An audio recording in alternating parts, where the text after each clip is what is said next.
50,000ක් කොහෙද තියෙනවා කියලා ගන්න. ඔය මට බරයි. ඈ 1100 මේ පැත්තේ. තාම වටිනවා ඒ උනාට. අපි මේ පැත්තේ කට්ටිය සද්ද නැහැ. ඈ 1100යි. ඔන්න මම දැන් මේකේ ලන්සුව යන විදිහ කියන්නම් ඔය කට්ටියට.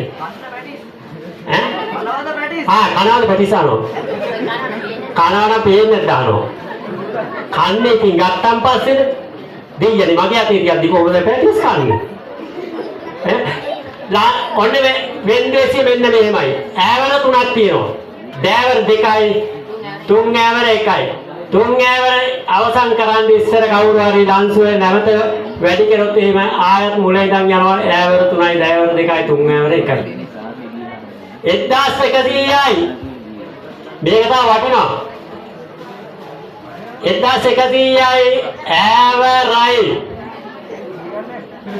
1100යි අපි මේ පැත්තේ මොකද කියන්නේ ඔය පොල් දුවනවා. ආලියේ දෙයියනේ පැනලා දීවා.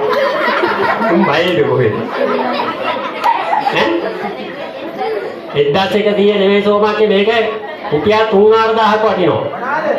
ඈ මේකද? මේකේ තියෙනවා පැටිස්. පැටිස්ද?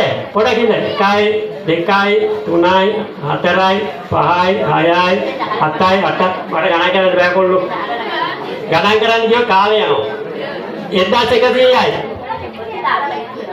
ඈ? එක්දාසයකසියයි මේක ඇතුලේ තියෙනවා මොනවද ගන්න දාලා තියෙන්නේ. 1100